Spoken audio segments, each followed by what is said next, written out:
अरे जल्दी आ जाओ ऊपर, कोई नीचे ना। अगर आपके बच्चे बड़े हो गए हैं, 12वीं की क्लास पास कर चुके हैं और आप आगे की पढ़ाई के लिए, तैयारी के लिए उनको देश की राजधानी दिल्ली भेजने की तैयारी कर रहे हैं, तो बस यहीं रुक जाइए, क्योंकि मौत के मुंह में अपने बच्चों को मत ढकेलिए। यहां मौत के सौदागर घात लगाए बैठे हैं। इनके कब्जे में कब कौन आ जाए ये हम भी नहीं बता सकते। यहां राजेंद्र नगर जैसे हादसे आम हो गए हैं और आपके बच्चे इन कोचिंग सेंटर वालों के केवल नोट छापने की मशीन है। इनके सपने और आपके दर्द से इनका कोई वास्ता नहीं। नमस्कार दोस्तों, मैं हूं नितिन गुप्ता और आज मैं बस कहूंगा, लेकिन आप सोचिएगा, बहुत गौर से सोचिएगा, क्योंकि दिल्ली के राजेंद्र नगर में जो हुआ वो सिर्फ 3 उजड़े घरों की कहानी नहीं है। यहां बात पूरे सिस्टम की है। दिल्ली के राजेंद्र नगर में काल के गाल में समाई 25 साल की श्रेया यादव, 25 साल की तानिया और 28 साल का नेविन, इन तीनों की आंखों में वही सपने थे जो आज हमारे और आपके बच्चे घरों में देख रहे हैं। यही वजह है कि मैं आपसे कह रहा हूं कि बच्चों को मौत के कुएं में भेजने से पहले 100 बार सोचिए, क्योंकि यहां श्रेया या तानिया नहीं मरी, बल्कि देश के भविष्य ने दम तोड़ा है। ये पूरा सिस्टम है जो पूरे देश में फैला हुआ है। आखिर कैसे इतना बड़ा हादसा हुआ, कैसे एक लाइब्रेरी कब्रिस्तान बन गई, अब जरा ये समझिए और कोशिश करिएगा ये समझने की कि इसका जिम्मेदार कौन है, क्योंकि गुनहगार भी हमारा ही समाज है, जो नोटों की गड्डियों के नीचे इंसानियत को घोंट देता है, उसका दम घोंट देता है। दोस्तों, ये बात आप जानते हैं कि दिल्ली के ओल्ड नगर राजेंद्र का राउज कोचिंग सेंटर, जिसको कि एक एनओसी की कॉपी मिली थी, उसमें सिर्फ बेसमेंट में सिर्फ स्टोरेज बनाने की इजाज़त थी। फिर बड़ा सवाल यही उठ जाता है कि कैसे ये लाइब्रेरी चला रहे थे। ये भी हो सकता हो कि वहाँ क्लासें भी चलती होंगी, हमने और आपने अभी तक नहीं देखा, बच्चे बताएंगे आगे, हो सकता है धीरे धीरे और भी उजागर हो, लेकिन कागजों में तो सिर्फ बेसमेंट में स्टोरेज या गोदाम के तौर पर दिखाया गया। 9 जुलाई को इसकी एनओसी भी मिली थी। गोदाम की जानकारी देकर एनओसी लेने वाले इस इंस्टीट्यूट के बेसमेंट में लाइब्रेरी चल रही थी। ये वही इंस्टीट्यूट है जो देश के भविष्य को तैयार कर रहा था, झूठ बोलकर, सरासर गलत काम कर। देखिए, जब 3 बच्चों की जान चली गई तो दिल्ली की मेयर शैली ओबेरॉय भी जागी और 13 कोचिंग सेंटरों को सील करने के आदेश कर दिए। लेकिन क्या कहा जाए, सिस्टम है, जब तक किसी की जान नहीं जाएगी तो नींद कैसे टूटेगी। वहीं अब एमसीडी भी फूंकार मार रहा है, सीना तान कर बता रहा है कि एक नहीं बल्कि कई कोचिंग सेंटर इस तरह से नियमों का उल्लंघन कर रहे थे, उन्हें सील कर दिया।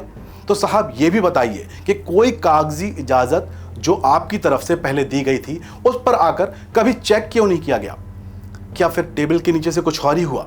बाकी तो आप समझदार हैं, क्यों अब तक आप मौन थे? क्या कभी आपका उस इलाके में आना जाना नहीं हुआ? क्या कभी आपने ये गनीमत नहीं समझी कि जाकर देखें वहाँ पर जो इजाज़त दी है वो कहाँ किस लेवल पर काम किया गया है? उधर आरोपी कोचिंग सेंटर अब बयान पे बयान जारी कर रहा है। जो विद्यार्थी अपने सपने लेकर आए थे उसके कोचिंग सेंटर में कि देश की सेवा करेंगे, उनके मौत के बाद उनके परिवार को ढांढस बनाने की कोशिश केवल बयानों के जरिए कर रहा है। बता रहा है कि इन युवाओं और जो होनहार युवा थे उनकी मौत से वो बहुत दुखी है और समर्पण और प्रतिबद्धता के साथ देश की सेवा करने की तैयारी जो ये बच्चे कर रहे थे वो इनके साथ खड़े होने की बात कर रहा है। लेकिन कैसे खड़े थे? झूठ की लाठी के सहारे। इतनी गलती कैसे कर लेते हो साहब?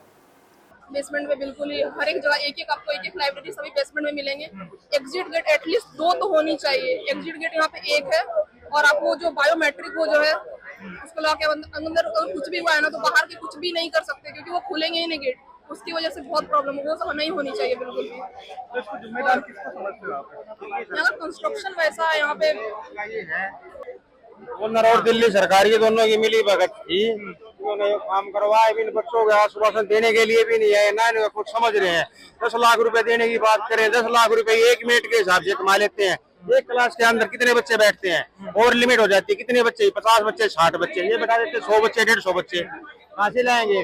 पूरे इंडिया के बच्चे आते हैं यहाँ पे अपना भविष्य बढ़ाने के लिए। उनको क्या मिले भविष्य बढ़ाने के लिए? ये मेरे भविष्य है उनका। आगे क्या जवाब देंगे घर वाले क्या मुंह दिखाओगे? घर वाले हमारे बच्चे दिल्ली गए थे, क्या हुआ उनके साथ?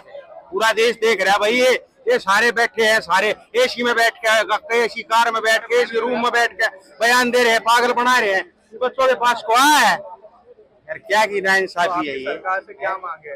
सरकार से यह मांग है 2-2 करोड़ रुपए उन सभी बच्चों को हर घर में उनके जितने बच्चे मेरे ये 3 के घर में सरकारी नौकरी और उनके घर के वालों को पूरा आश्वासन दिए सर। बेसमेंट में सारी लाइब्रेरियां बंद, बेसमेंट में सारी लाइब्रेरी बंद है, बायोमेट्रिक में सारी लाइब्रेरी बंद है। हमें करेक्ट आंकड़ा चाहिए, ठीक है।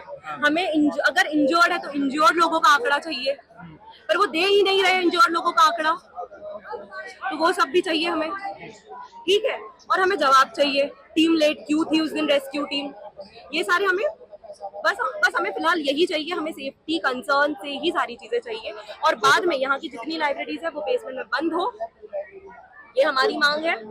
दूसरी, यहाँ पर जाकर के सबका मुआयना हो, सारी जो तारें पड़ी है नंगी उनका मुआयना हो, वहाँ पर देखा जाए, उनको चेक किया जाए और सब कुछ ठीक किया जाए। बस हम तो यही कहेंगे कोचिंग वाले भाइयों, ये युवा तो होनहार थे ही, पर आपकी अकल पर कौन सा कीड़ा काटा था? आप क्यों नोटों के बंडल के पीछे मौत का सौदा कर रहे थे?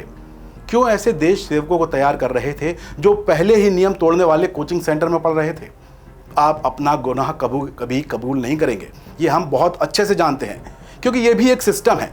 जैसा कि पूर्वी दिल्ली के विवेक विहार अग्निकांड में नवजातों की मौत के बाद हुआ, कितनी जांच चली, आप देख ही रहे हैं। सिस्टम है ये भी एक साहब, इसके बारे में आप गूगल करके चेक कर सकते हैं। अब बात दिल्ली वाली पुलिस की, जिसको लेकर केजरीवाल सरकार और देश की सरकार हमेशा लड़ते रहते हैं। अब कोई मरा है तो जागे हैं, कुछ एक केस भी दर्ज किए हैं। इनका क्या हुआ आपको 1 महीने बाद हम फिर बताएंगे, क्योंकि विवेक विहार कांड की अपडेट आप गूगल कर सकते हैं। किन अधिकारियों के पास आपको जाने की जरूरत पड़ेगी ये भी आप देख सकते हैं, लेकिन इन बड़े बड़े अधिकारियों के पास मत जाना साहब, क्योंकि इनके बच्चों का दिल्ली के करोल बाग या मुखर्जी नगर से कोई वास्ता नहीं, वो तो विलायत ही जाते हैं। ये भी एक बड़ा सिस्टम है, इसको आप इतनी आसानी से नहीं समझ सकते। इस पर आप विकास दिव्य कीर्ति या अवध ओझा पर सवाल उठाइए, खूब उठाइए, कोई फायदा नहीं, ये एक बहुत बड़ा सिस्टम है। अब इन बातों पर नेताओं की बात मैं नहीं करूंगा, क्योंकि उनका सिस्टम तो इतना बड़ा है कि हम और आप उसमें बचपन से फंसे हुए हैं। बस आपसे यही कहूंगा कि दिल्ली के राजेंद्र नगर में तो जो हुआ वो बस एक जगह है, ये सिस्टम जो है ना पूरे देश में लागू है। जिम्मेदार कोई और नहीं बल्कि हम और आप हैं, जो वक्त रहते आवाज नहीं उठाते और इन हादसों का इंतजार करते हैं। राजेंद्र नगर में 3 छात्र बड़ी बेरहमी से लाइब्रेरी में मारे गए, लाइब्रेरी कब्रिस्तान में तब्दील हो गई। अचानक से बेसमेंट में इतना तेज पानी कहां से आया ये आप तस्वीरों में मेरे पीछे देख ही सकते हैं। बेसमेंट में यहाँ पर कांच भी फटा था, रस्सियों के सहारे लोग बाहर भी निकले थे, लेकिन 3 लोग जो बच्चे नहीं निकल पाए वो बेचारे अब इस दुनिया में नहीं हैं।